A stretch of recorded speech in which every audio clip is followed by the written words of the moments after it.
ګرانو کتونکو سلامونه کوم. امید ساتم چې ټیک ټاک په خبره ترې به کومه د پاکستان بچو تحریک باندې چې دې وخت کې د مولانا سعد رضوي صاحب او دغه شانتې د مولانا ډاکټر محمد شفیق صاحب په مشرۍ کې د کراچۍ نه کوم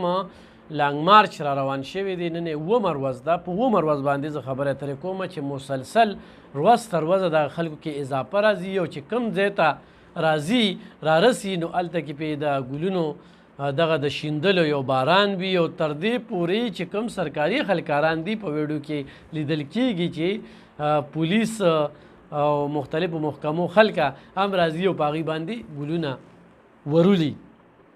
نو دغه لا په سند کې را روان دی، پنجاب طرف ته لا نه دی راکوز شوي، خو چې کوم ځای ته راځي ماښام کې جلسه کوي یا د ورځې جلسه کوي نو په زرګو خلکه ورته راغونډ شوي وي او دغه پاکستان بچو تحریک کې دغه خلکه هم شاملیږي او ګډون کوي. ګرانو کتونکو غواړم چې روزانه زه په دې باندې تاسو سره خبرې اترې وکړم او د دغه تحریک صورت حال در سره بیان کړم، چونکې دې وخت کې په میډیا باندې هم د هغوی پابندي لګولې ده چې عمران خان په دې باندې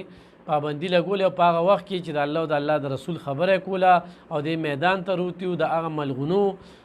په ضد باندې یا د فرانس سره د بایکاټ په ضد باندې چې په فرانس کې کومه ګستاهي شوې وه نو دوی لګي شو او په دغه تنظیم باندې پابندي ولګوله. دې وخت کې چې د هغه د دروغو سروې یا د صحیح سروې خو هغه په خپله خورې وایي چې دې وخت کې ټیلپي په ټوله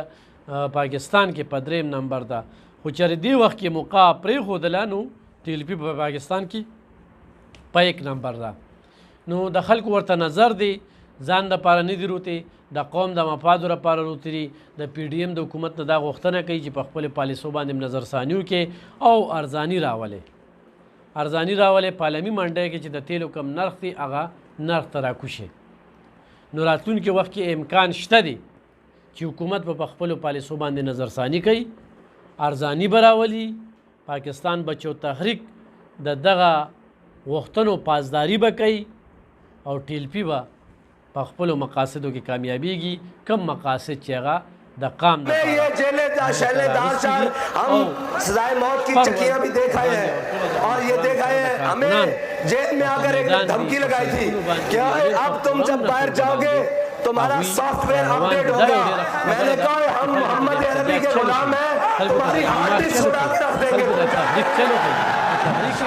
تکبر سے بھی دب کر رہا میں آخر کس بار رائے خاص کا گداؤں میں د دوی خو مونږ 126 دن درنه وګورو او خو یا نورې درنې وګورو نو توړ پوړ نه علاوه نقصان نه علاوه بله څه خبره په دې ملک کې نه ده راوستې. نو په حقیقي توګه باندې د قوم چې اواز پورته کوي نو هغه دغه پاکستان بچو تحریک والا دي او دغه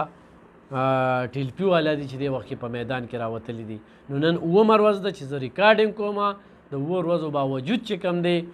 نو د هغوی هغه ستړیوالی نه محسوسیږي او دغه را روان دي. د دې نه پس اسلام آباد ته رارسي، په هغې باندې به مزید چې کوم دی نو تاسو سره خبرې ترې شریکوو. خو دې وخت کې په پاکستان کې دغه یوه ډله چې هغه د قوم اواز پورته کوي هغه د ارزانۍ په ضد باندې روتې ده. په کار دا ده چې قوم په دې سختو حالاتو کې چې د کومو حالاتو مقابله کوي چې دې خواته یو داسې پاپولر جماعت چې د هغوی د کارکنانو د هغوی د عهدهدارانو د هغوی د لیډرانو به کمې ویناګانې وي او اوس په سوړو باندې ننوتي دي څه او څه چې کوم دی روزي او توبې وباسي چې موږ پکې نور نه یو. چونکې دا په دې باندې نه چېره په دې باندې دباو دی، دا په دې باندې چې د مل له نور مزید نقصان موږ نشو ورکولی، کم نقصان چې موږ ورکه نو بس دی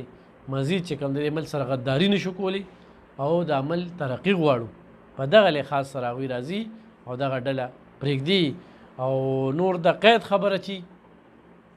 مثالونه شته، د باچا خان هم شته، د ولی خان هم شته، د اسفندیار خان چې تر دې پورې چې د هغې نه نکونه ویستي او هغه د باباجي صاحب به ذکر به وکړو چې د نوم نه لاندې مړو دوی په ټوپونه والي، دوی د پوړو نه راغورځولې دي، دوی ولې لتې ورکړې دي خو هغه ورته خاندلي دي او چې دا سره سره کوې د الله دپاره د الله د رسول په عشق کې د میدان کې پراته یو چې څه ظلمونه را باندې کوې کولی شي میدان یې بیا نه لاړه دې دنیا نه. خو یو تحریک یې پرېښوده چې نن په حق باندې خبره کیږي او نن قوم له په عملي توګه باندې میدان ته راوتلي. ډېره مننه، خوشحاله اوسئ.